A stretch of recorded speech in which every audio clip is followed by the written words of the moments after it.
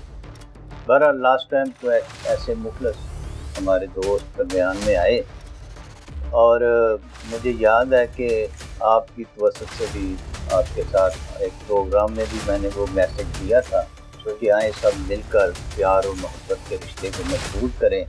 تو وہ میں سب سمجھتا ہوں کہ آپ کے لاہور رنگ کے پلیٹ فارم سے بھی وہ ایک میسج میرا گیا.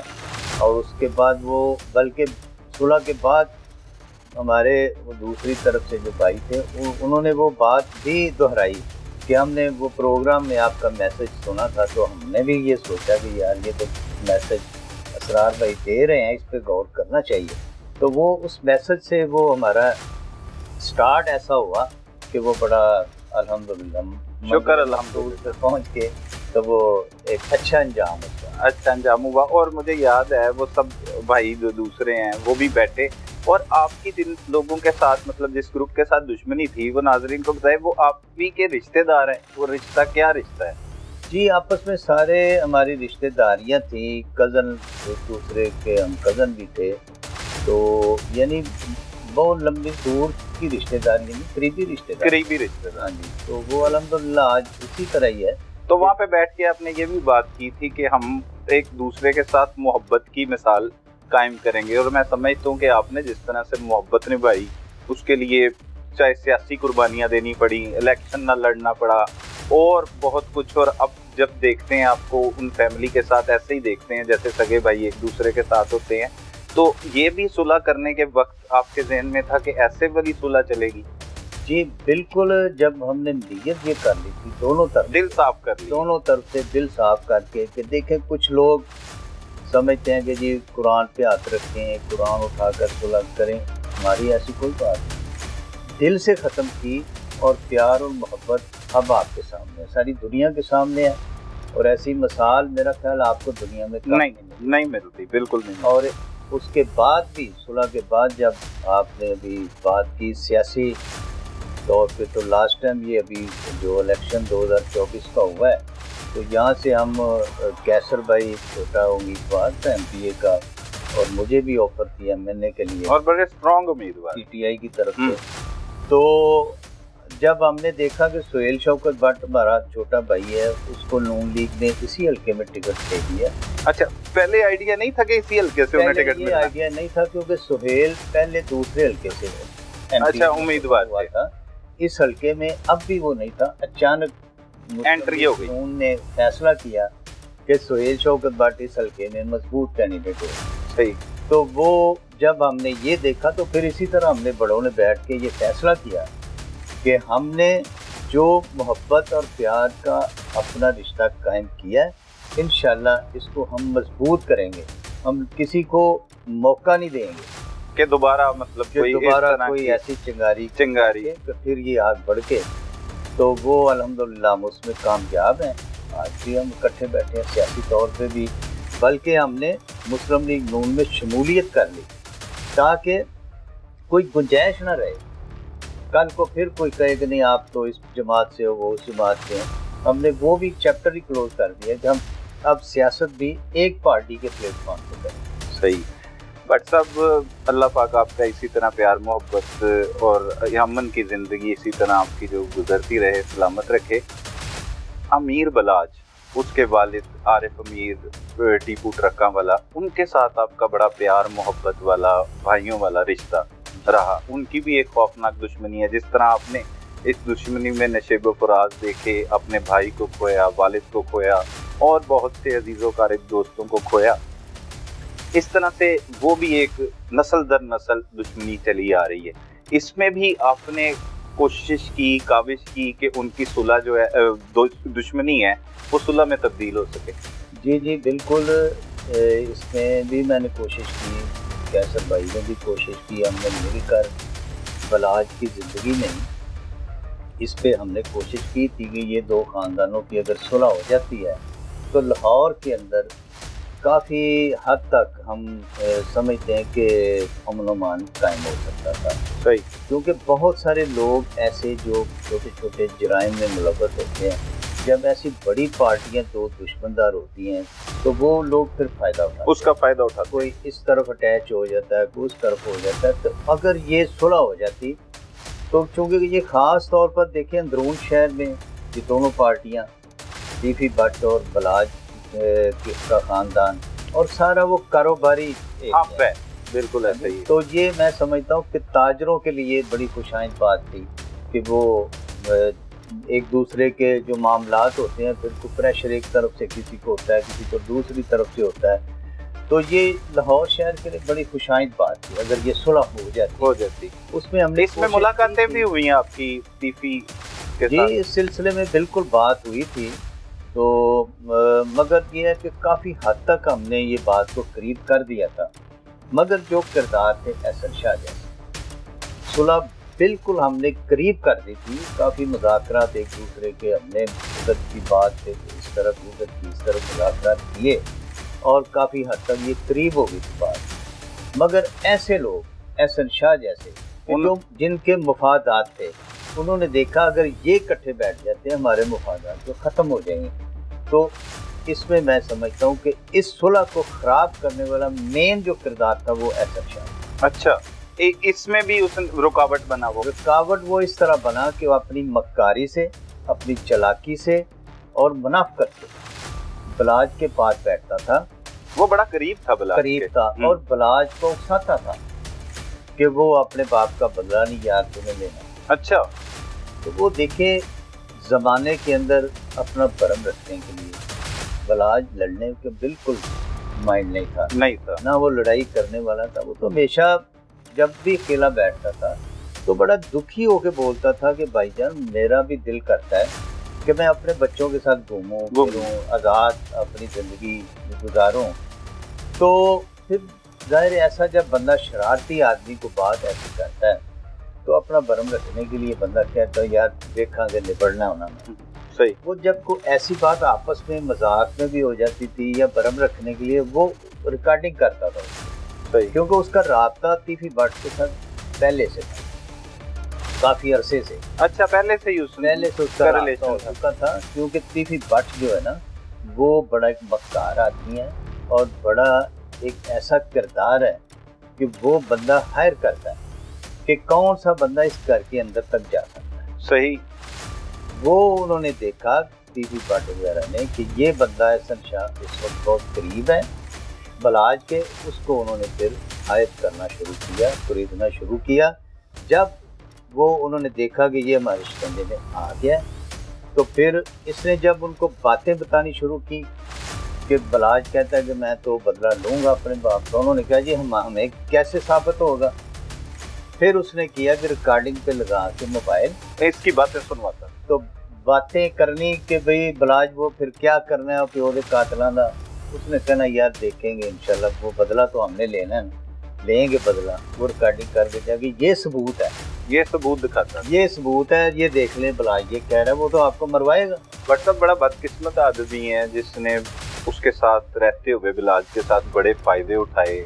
وہ محبت بھی اس سے بے تحاشا کرتا تھا اور بہت قریب تھا اور اس نے اپنے ہی دوست کو جی بالکل قتل کروا دیا. جی کہ جب وہ اس کی موت کا پروانہ لے کے پھر رہا تھا اس وقت اس نے کہا جی میں نے عمرے پہ جانا ہے تو 10 لاکھ بلاج نے دیا کہ یہ لو شاپنگ کر لیں. اچھا، وہ بھی 10 لاکھ 10 لاکھ بلاج نے دیا، لے کے گیا اس عمرے پہ، جس عمرے پہ وہ اس کی ساری ریکی کر رہا ہے، ویڈیو کال پہ دیکھ رہے ہیں کہ بلاج ہے اس وقت کہاں پہ ہے کیسے ہے اور دوسری طرف وہ بتا رہا ہے. تو اس سے بڑا بدبخت اور میں سمجھتا ہوں کہ یہ اس کو سزا جو ہے اللہ کی طرف سے یہ اللہ کی پکڑ میں ہے. یہ جو اب وہ مارا گیا کیونکہ یہ مدینہ منورہ میں آپ صلی اللہ علیہ وسلم کے روزہ مبارک پہ کھڑے ہو کے اس نے ویڈیو کال کی بلاج کو اور پھر دوسری طرف بتایا کہ ہاں وہ شادی میں جا رہا ہے، پہنچ گیا ہے، بیٹھ گیا ہے وہ سارے. تو جب ایسی پاک جگہ کے اوپر آپ اس طرح کی حرکت کریں گے تو پھر یہ ابھی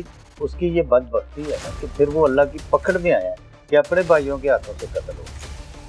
تو اس سے بڑھ کر اس کی بدقسمتی اور کیا ہو سکتی ہے؟ کیا ہو سکتی ہے، بالکل. اور فیملی بھی اس کی ساری جو ہے وہ اس کو بھگت رہی ہے. اس کی وجہ سے نہ صرف اس کا بھائی بلکہ والدہ اور جتنے لوگ ہیں وہ سارے پریشانی کا شکار ہوئے. تو اب کیا ان کی نسلیں ساری زندگی دشمنداری نبھاتی رہیں گی؟ میں سمجھتا ہوں کہ دیکھیں ان کی دشمنی تو تھی نہیں. بلاج تو اس کا دوست تھا، بھائی تھا، بلکہ اس کو فیملی کے ایک اپنے ممبر کی طرح رکھا. احسن شاہ کی بات نہیں کر رہا میں، میر بلاج اور یہ دیفی بٹ گروپ کی بات کر رہا جی ہوں. دیکھیں میں تو آج بھی یہی کہوں گا کہ جو ہمارے پیارے بھائی باپ اس دنیا سے چلے جائیں وہ واپس نہیں آئے. وہ واپس نہیں آ سکتے. مگر یہ ہے کہ جس طرح دھوکہ بلاج کے ساتھ ہوا، ایسے مکار دشمن سے پھر صلح سے بہتر ہے کہ آپ اپنی حفاظت کریں، اپنے دفاع میں رہیں. کیونکہ جس مکار دشمن نے دل سے نہیں گوانی بات اور دل سے وہ اس نے صلح نہیں کرنی. لیکن میں نے ابھی آپ کو بتایا کہ صلح ہم نے قریب کی ہوئی تھی، تو بلاج کا اگر نقصان نہ کرتا ٹی وی پر تو یہ صلح ہو تو جائے یہ صلح ہو جانی تھی اور شہر میں بالکل امن قائم. مطلب میں تو یہی کہوں گا کہ صلح اچھی چیز ہے. لیکن آپ نے جیسے بتایا کہ احسن شاہ بھی تو کردار ادا کرتا رہا نا، کہ وہ صرف سناتا رہا جا کے اس کی وائس میسیجز، جی جس طرح بھی انفارمیشن لیک کرتا رہا کہ وہ بدلہ لینا چاہتا ہے، یہ کرنا. نفرت تو یہ بھی بھر رہا تھا نا دشمن کے دل میں. میں بلکہ کہتا ہوں کہ یہ صلح خراب ہی اس نے کی ہے احسن شاہ نے. صحیح. صرف وہ لالچ میں آ کے کہ اس کے اندر جو لالچ پیدا ہو گیا کہ 5 کروڑ مجھے مطلب اکٹھا ملے گا، میں 5 کروڑ کا مالک بن جاؤں گا. تو وہ بدبخت آدمی یہ سوچتا کہ اگر اس نے منہ سے نکالا ہے بلاج کو کہ میں نے گاڑی لینی ہے، اس نے کہا کتنے پیسے چاہیے، اس نے گاڑی کے لیے پیسے دیے، گاڑی بھی سنا اس نے لے کے دی، بڑا کچھ لے کے دیا. اور کوئی بھی اس نے خواہش ظاہر کی تو اس نے کہا تم میرے بھائی ہو، اس نے اس کی وہ خواہش پوری کی بھائیوں کی طرح. تو سب سے بڑی بات وہ میں ابھی آپ کو بتایا کہ 10 لاکھ عمرے کے لیے اس نے دیا، 50 لاکھ اس کی موت کے لیے ایڈوانس ادھر سے لیا اور 10 لاکھ بلاج نے دیا. 60 لاکھ اس وقت یہ اکٹھا کیا جانے سے پہلے عمرے کے لیے. تو 50 لاکھ اس کی موت کا لے کے جا رہا ہے اور ایک دوست اپنا دوست کو دے رہا ہے شاپنگ کرو 10 لاکھ عمرے وہ بھائی سمجھ کے دے رہا ہے. تو یہ بات ہے کہ دشمنی اچھی چیز تو نہیں ہے، مگر پھر کو وقت ہوتا ہے کہ صلح کا کوئی ایسا ماحول بنے پھر بندہ بات کرتا ہے. مگر ابھی وقت نہیں ہے کہ ہم ایک کیس میں ملزم مفرور ہیں اور ہم صلح کی بات کریں. وہ آئیں آ کے آپ سامنا کریں، قانون کا سامنا کریں، قانون کا وہ اپنی غلطی کو مانیں، تسلیم کریں. اچھا یہ بڑی بات ہے، آج کل لوگ جو ہے وہ اپنی غلطیوں کو مانتے نہیں، وہ وہیں پر انا اور تکبر میں جو ہے وہ مغرور سے کھڑے رہتے ہیں. جیسے دیفی بٹ کا ایک انٹرویو بھی آیا، ویڈیو بیان بھی آیا جس میں وہ کہہ رہا ہے کہ اس کا کوئی بھی تعلق نہیں ہے اس وقوع کے ساتھ، اور جس طرح وہ مطلب باتیں کرتا رہا. تو اس کے لیے صلح کرنے کے لیے سب سے پہلے اپنے آپ کو جھکانا پڑتا ہے. دیکھیے جھکانے والی بھی بات نہیں ہے. میں ہمیشہ کہتا ہوں کہ لڑائی جھگڑے کو ختم کرنے کے لیے اس سے پہلے آپ ایک ماحول پیدا کریں تاکہ دوسری پارٹی کو بھی سمجھ میں آئے کہ یار یہ ماحول پیدا کر رہا ہے، نرمی پیدا کر رہا ہے، یہ خواہش کا اظہار کر رہا ہے، صلح کا ایک ماحول بنے. تو پھر دونوں طرف سے جب آپ ذہنی طور پہ تیار ہوں گے کہ ہاں یار یہ مطلب وقت ٹھیک ہے، پھر ہم آپ جیسے دوست جب درمیان میں آئیں تو 50% آپ لوگوں کو دونوں پارٹیوں کو ماحول کو پیدا کرنا چاہیے، دونوں طرف سے میسج اچھا جائے. اور یہ اس طرح کے کرداروں سے بچ کے، جو شیطان درمیان میں آتے ہیں ان سے بچ کے ایسے پیغامات ایک دوسرے کو ملیں تاکہ ذہن اور سوچ جو ہے تبدیل ہو جائے کہ ہاں یہ ماحول بنا ہوا ہے یار ہمیں صلح کرنی چاہیے. اس کے لیے ماحول پیدا کرنا چاہیے. بٹ صاحب حکومت کیوں ایسا نومان قائم کرنے کے لیے دشمنداروں کی صلح کروانے میں؟ جی بالکل کرنا چاہیے، بالکل کرنا چاہیے. حکومت کو دیکھیں، عوامی یہ نمائندے ہوتے ہیں، بالکل عوام ووٹ کے طاقت سے اپنے نمائندے منتخب کرتی ہے. کیا وہ صرف اس لیے کہ گلیاں صاف کرنے کے لیے، سڑک بنانے کے لیے؟ بہت سارے اور بھی ذمہ داریاں ان کے اوپر. صحیح. میں سمجھتا ہوں کہ جو نمائندے ہم منتخب کرتے ہیں وہ اپنے حلقے میں ان کو دیکھنا چاہیے کہ جس حد تک بھی کوئی دشمنیاں ہیں ان کو ختم کرنے کے لیے ان کو اپنا کردار جو ہے ادا کرنا چاہیے، حکومتی سرپرستی بھی ہونی چاہیے۔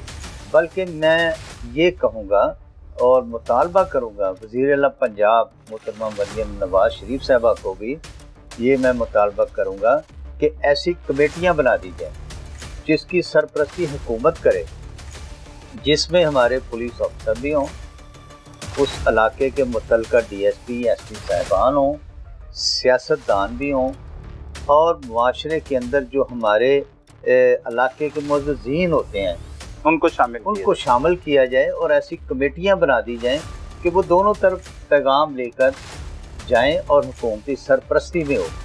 اور میرا خیال ہے کہ کافی حد تک پنجاب کے اندر یا پاکستان کے اندر یہ دشمنیاں ختم ہو سکتی ہیں۔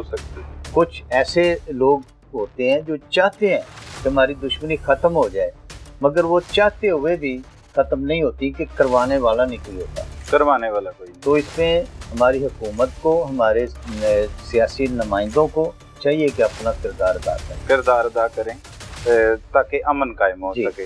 ناظرین، آپ نے گفتگو سنی، ہمارے ساتھ اسٹار بٹ صاحب موجود تھے جو سیاسی شخصیت بھی، لاہور کی بڑی سیاسی شخصیت بھی مانے جاتے ہیں، اور ساتھ ایک دشمن دار گروپ جو اب صلح ہو چکی ہے ان کی اور بڑے امن و امان والی زندگی بسر کر رہے ہیں، بڑے ہی پختہ ارادوں رکھنے والے اور ایک اچھے اور نرم مزاج شخص ہیں۔ انہوں نے بہت کوشش کی کہ امیر بلاج اور تیفی بٹ کے درمیان جو دشمنی چلی آ رہی ہے وہ بھی ختم ہو، لیکن وہ ختم نہیں ہو سکی۔ بالآخر تیسری نسل کا بھی نقصان ہو گیا۔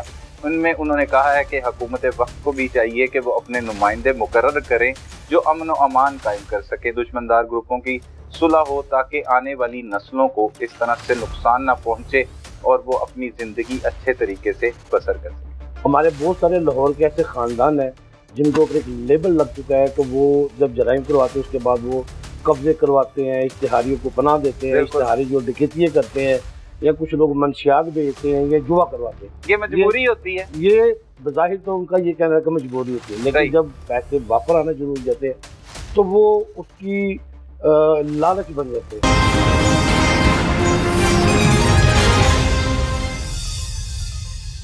ناظرین، اس وقت ہمارے ساتھ سینئر صحافی عامر رانا صاحب موجود ہیں جو میرے استاد محترم بھی ہیں، اور پہلے تو بہت شکریہ رانا صاحب، آپ نے وقت دیا۔ رانا صاحب، آج کا پروگرام کا مقصد یہ ہے کہ جو لاہور سمیت پنجاب بھر میں جو ایک دشمنیوں کی ایک لہر چلتی آ رہی ہے جس میں آج تک بہت سی قیمتی جانوں کا ضیاع ہو چکا ہے، اس حوالے سے یہ پروگرام کر رہے ہیں کہ ان لوگوں کو کون سے دکھ، تکلیف، پریشانیوں کا سامنا کرنا پڑتا ہے، کیسے ان کی زندگی بسر ہوتی ہے اور کیا کچھ وہ کرتے ہیں ان ساری مجبوری کے تحت۔ لیکن سلمان، یہ تو ایک شروع سے ہی فلسفہ رہا ہے کہ جس نے جرم کیا ہے، جس نے برائی کی ہے، اس کو اس کا سامنا تو کرنا پڑتا ہی ہے۔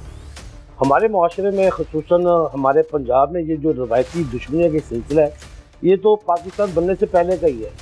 پاکستان کی تقسیم کے بعد جو دشمنیوں کا ایک سلسلہ ہے وہ لاہور سے، خاص کر لاہور اور شیخو پورہ سے شروع ہوا ہے، جس میں اب تک سینکڑوں افراد کی جو جانیں ہیں وہ ضائع ہو چکی ہیں۔ صحیح۔ اس کے بعد یہ سلسلہ بڑا گجرات، جہلم، راول پنڈی اور لاہور میں اس کا ایک مین پوائنٹ بن چکا ہے کہ جو خاندانی دشمنیوں کا ایک جو بڑا سلسلہ ہے اسے لاہور میں دیکھا جاتا ہے، اس کے بعد راول پنڈی آتا ہے یا گجرات آتا ہے۔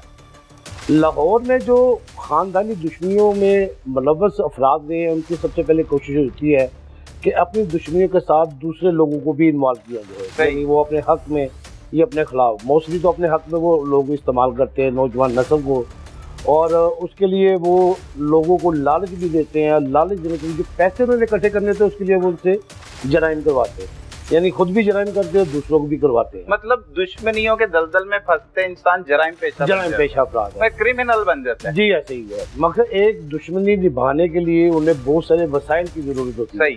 پہلے جو ان کے وسائل ہوتے ہیں، انہوں نے اپنا جو اشتہاری پیریڈ ہوتا ہے، جو واردات کے بعد انہوں نے فرار ہونا ہوتا ہے، پہلی تو وہ انہیں اس کے اوپر چاہیے۔